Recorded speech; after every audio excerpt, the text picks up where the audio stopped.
Hello बच्चों, कैसे आप सब। आशा करता हूँ आप सब अच्छे होंगे, स्वस्थ होंगे, सेहतमंद होंगे और सभी बच्चों की पढ़ाई बहुत ही अच्छे से चल रही होगी। आज हम इस वीडियो में आपको विलियन चैप्टर के जितने इम्पोर्टेंट फार्मूले हैं आज हम इस वीडियो में आपको बताएंगे।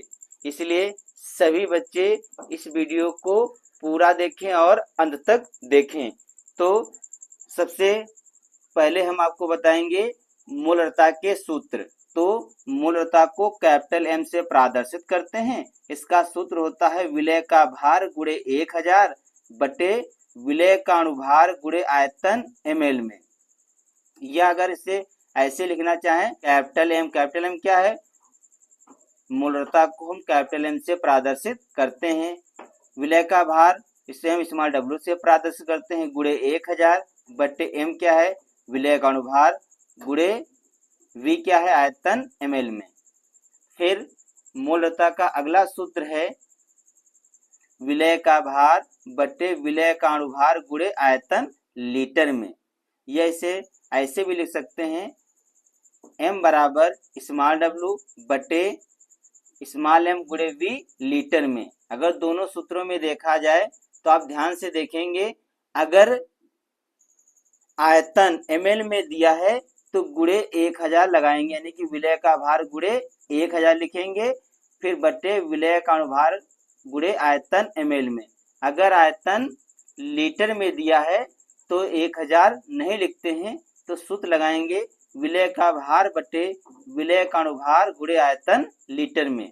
अगर आप सांकेतिक भाषा में लिखना चाहते हैं संकेत के रूप में, तो m क्या है, मोलरता है, बराबर स्मॉल डब्ल्यू क्या है, विलय का भार है, बटे स्मॉल m क्या है, विलय का अनुभार है, v क्या है, आयतन लीटर में।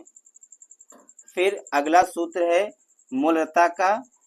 अगर सवाल में द्रव्यमान बटे द्रव्यमान यानी कि परसेंटेज वाला होता है, प्रतिशत वाला होता है, उसमें कहता है कि मोलरता ज्ञात कीजिए, तो सूत्र लगाएंगे स्मॉल डब्ल्यू बटे स्मॉल डब्ल्यू प्रतिशत गुणे डी गुणे 10 बटे एम। तो बच्चों इस वीडियो में हमने आपको मोलरता के 3 सूत्र बताए हैं। हमने कहा है अगर आयतन ml में दिया है तो आप सूत्र लगाएंगे विलय का भार गुणे 1000 और विलय का अनुभार गुणे आयतन ml में। अगर 1000 नहीं दिया है यानी कि आयतन लीटर में दिया है तो आप लगाएंगे विलय का भार बटे विलय का अनुभार गुणे आयतन लीटर में। अगर प्रतिशत में दिया है यानी कि द्रव्यमान बटे द्रव्यमान दिया है तो आप सूत्र लगाएंगे मोलरता बराबर स्मॉल डब्ल्यू बटे स्मॉल डब्ल्यू प्रतिशत गुणे डी गुणे 10 बटे एम। तो अगर कोई भी मोलरता का सवाल आ जाता है तो आप बहुत ही आसानी से अब लगा देंगे, क्योंकि चाहे जिस प्रकार से मोलरता से संबंधित सवाल पूछेगा अब आप बहुत ही आसानी से हल कर देंगे। अगला सूत्र है मोललता का। मोललता को स्मॉल m से प्रदर्शित करते हैं तो इसका सूत्र होता है विलय का भार गुणे 1000 बटे विलय का अनुभार गुणे विलायक का भार ग्राम में। ये होता है मोललता का सूत्र। या इसे ऐसे भी लिख सकते हैं संकेत के रूप में m क्या है, मोललता, स्मॉल डब्ल्यू क्या है, विलय का भार गुणे 1000 बटे m क्या है, विलय का अनुभार गुणे कैपिटल डब्ल्यू क्या है, विलय का भार ग्राम में। फिर मोलरता का अगला सूत्र होता है विलय का भार बटे विलय का अनुभार गुणे विलायक का भार केजी में यानी कि किलोग्राम में। अगर मोलरता निकालना है, अगर ग्राम में दिया है तो आप 1000 लिखेंगे, विलय का भार गुणे 1000 बटे विलय का अनुभार गुणे विलायक का भार ग्राम में। अगर जो भार अगर केजी में दिया है तो आप गुणे 1000 नहीं लिखेंगे, तो आप सूत्र लगाएंगे विलय का भार बटे विलय का अनुभार गुणे विलायक का भार केजी में। या अगर आप सांकेतिक रूप में लिखना चाहते तो लिखेंगे m बराबर स्मॉल डब्ल्यू बटे स्मॉल m गुणे कैपिटल डब्ल्यू केजी। फिर अगला सूत्र होता है मोलरता का। अगर प्रतिशत में पूछेगा द्रव्यमान बटे आयतन प्रतिशत, तो आप सूत्र लगाएंगे मोलरता में स्मॉल m बराबर W बटे V प्रतिशत गुणे 1000 बटे M गुणे ब्रैकेट में D गुणे 100 माइनस W बटे V प्रतिशत। तो आप ये सूत्र लगा सकते हैं। तो हमने आपको जिस प्रकार मूलरता के 3 सूत्र बताए हैं, इसी प्रकार हमने आपको मूलरता के भी 3 सूत्र बताए हैं। फिर अगला सूत्र है नॉर्मलता। नॉर्मलता को हम n से प्रदर्शित करते हैं। तो इसका सूत्र होता है विलय का भार गुणे 1000 बटे तुल्यांकीय भार गुणे आयतन ml में। या अगर इसको सांकेतिक भाषा में लिखना चाहते हैं तो लिखेंगे n बराबर स्मॉल w गुणे 1000 बटे E गुणे V ml में।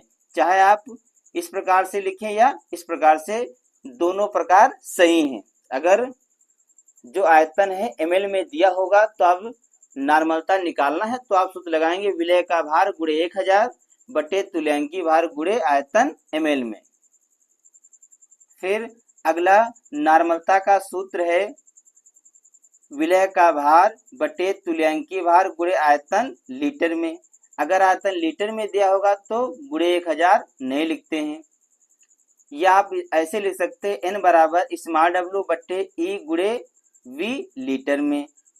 अब हम आपको बताएंगे अगला सूत्र मोल अंश या मोल प्रभाज का। तो ये होता है, इसमें निकालना है विलय का मोल प्रभाज। इसे लिखेंगे XA बराबर सूत्र होता है Na बटे Na प्लस Nb। और विलायक का मोल प्रभाज इसे प्रदर्शित करते हैं XB से, तो लिखेंगे Nb बटे Na प्लस Nb। ये सूत्र होता है मोल अंश या मोल प्रभाज का। या कभी कभी सवाल प्रतिशत में दिया होगा तो आप लगाएंगे XA प्लस XB बराबर 1। इस सूत्र का भी प्रयोग किया जाता है। इन सूत्रों का प्रयोग आप किस प्रकार से करेंगे, हम अगला जो वीडियो बनाएंगे उसमें जितने भी सूत्र हैं सभी पे हम न्यूमेरिकल आपको कराएंगे। अब अगला सूत्र है प्रासरण दाब का।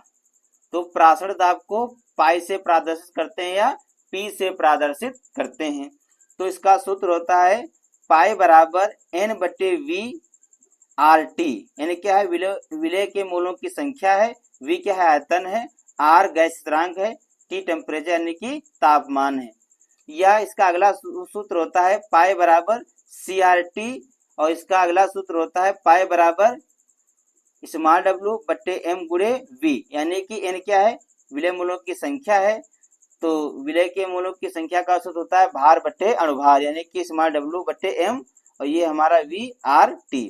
या अगला सूत्र होता है पाई बराबर CST। इतने सूत्र होते हैं प्रासरण दाब के। तो कौन सा सूत्र लगाना है, जब हम आपको न्यूमेरिकल बताएंगे तब वहां पे सिखाएंगे कि आप किस प्रकार से सूत्र लगाएंगे और किस सवाल में कौन सा सूत्र लगाना है। अगला सूत्र है राउड के नियम से। यानी कि राउड के नियम का सूत्र है P नॉट माइनस PS बटे P नॉट बराबर N बटे N प्लस कैपिटल N। ये सूत्र लगाएंगे या निकालेंगे तन विलयन के लिए। तो इसमें लिखेंगे small n plus capital N बराबर है n के। तो हो जाएगा हमारा P नॉट माइनस PS बटे P नॉट बराबर, ये हमारा स्मॉल n है तो स्मॉल n रहेगा, जहां पर स्मॉल n और प्लस कैपिटल N है वहां पे लिख देंगे n। n क्या है, स्मॉल n क्या है, विलय के मोलों की संख्या, और कैपिटल N क्या है, विलायक के मोलों की संख्या। तो क्या हो जाएगा, P नॉट माइनस PS बटे P नॉट बराबर n है विलय के मोलों की संख्या, तो हो जाएगा स्मॉल w बटे m। सूत्र होता है विलय के मोलों की संख्या बराबर भार बटे अनुभार। तो विलय का भार होता है स्मॉल w और m क्या है, विलय का अनुभार। फिर n क्या है, विलायक के मोलों की संख्या।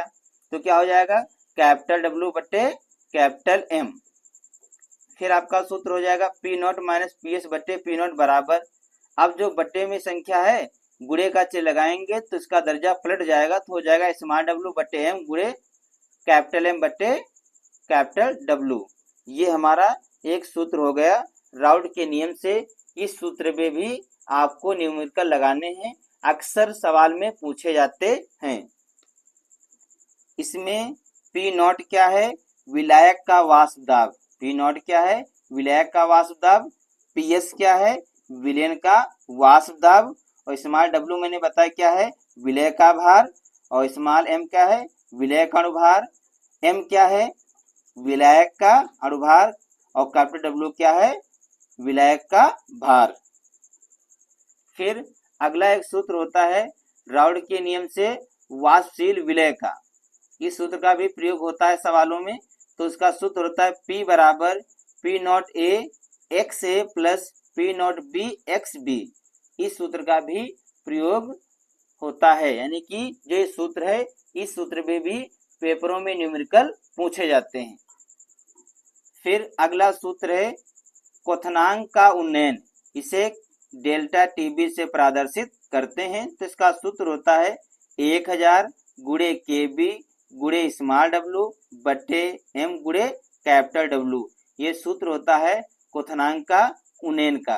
इसमें डेल्टा टीबी क्या है, क्वथनांक का उन्नयन है, केबी क्या है, मोलर उन्नयन स्थिरांक है, और स्मॉल डब्ल्यू क्या है, विलय का भार है, एम क्या है, विलय का अनुभार है, और कैपिटल डब्ल्यू क्या है, विलायक का भार है।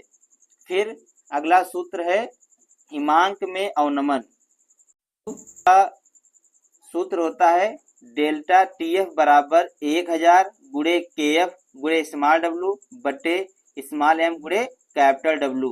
जो डेल्टा टीएफ क्या है, ये हिमांक का अवनमन है, यानी कि हिमांक का अवनमन इसे हम डेल्टा टीएफ से प्रदर्शित करते हैं। केएफ क्या है, मोलर अवनमन स्थिरांक है, और स्मॉल डब्ल्यू क्या है, विलय का भार है, और स्मॉल एम क्या है, विलय का अनुभार, और कैपिटल डब्ल्यू क्या है, विलायक का भार।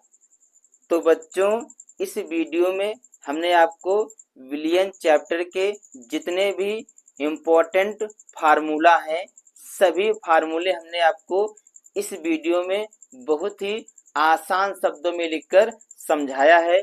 अगर आप ये सभी फार्मूले याद कर लेते हैं तो आप विलियन चैप्टर के सभी न्यूमेरिकल बहुत ही आसानी से हल कर देंगे। तो बच्चों अगर आपने हमारे इस वीडियो से कुछ भी सीखा हो तो वीडियो को लाइक करें, शेयर करें और सब्सक्राइब करें। मिलते हैं अगले वीडियो में, तब तक के लिए जय हिंद, जय भारत।